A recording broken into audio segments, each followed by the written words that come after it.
Hello everybody, Christian from Treasure Town here, and today we're going to be speaking about the 2000p nickel. And this nickel, there are some of these error nickels with this date and mint mark that are worth tens of thousands. There's multiple of them that we'll be covering in this presentation, but there's also some die varieties where they're going to be worth a good bit more if you look closely and find some of the markers, in this case that will show doubling on the obverse side of the coin, and there's more value or ways that the value can be higher than that. So we'll be covering all of that in the presentation. Let's head over there right now and see just what we're talking about.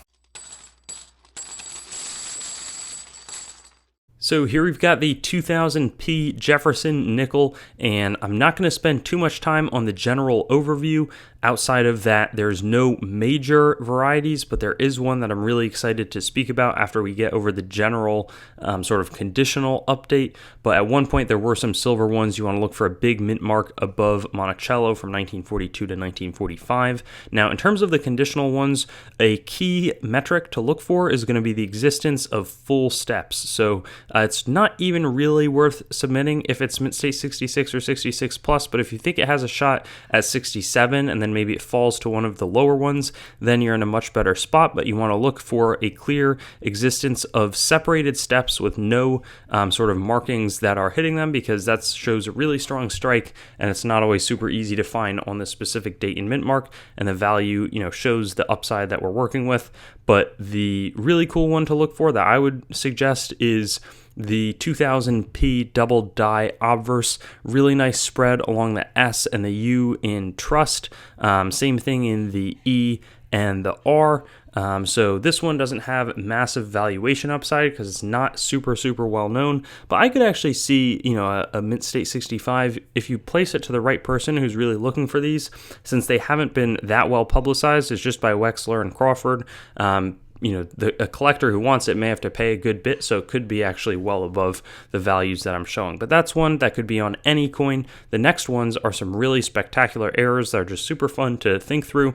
This one was triple struck, but not one of them was an normal, on center. They're all off center and all over the planchet. This one sold for $660, really uncommon to see it as we do here. There's also some higher profile ones. This 2000 Jefferson nickel somehow was struck on a 1978. You can see sort of, if you look really closely there, Lincoln cent.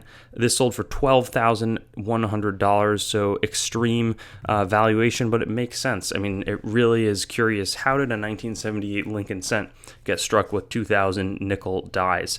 The only one that's crazier is this one, struck with two obverse dies. It's one of the only coins that is known, that is genuine, to have been struck with two obverse dies, and people paid up for it. It was a $20,500 coin, so that one's really something that people found to be one of the major errors out there. A lot of news around that coin. And then lastly, we've got a double struck on a cent planchet Jefferson nickel. This one seems a little bit more normal. I think it's on a 2000 cent planchet, but it's not like the other one is interesting because it's from 22 years earlier.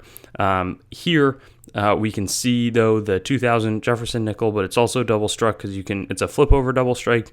You can see the Jefferson's head over here, and then the general Monticello. So a lot going on here. $2,100 was the final price on that, and that's going to bring us to the end of this video. So not only are there the crazy errors, but there is this double die obverse variety that you should be keeping your eyes peeled for. Would be a really nice find that you could make on any 2000 Jefferson nickel. Thanks for watching the video. I'd encourage you to like the video, comment, and make sure to subscribe to my channel. And I also have Facebook, Instagram, Twitter, and some other social media platforms.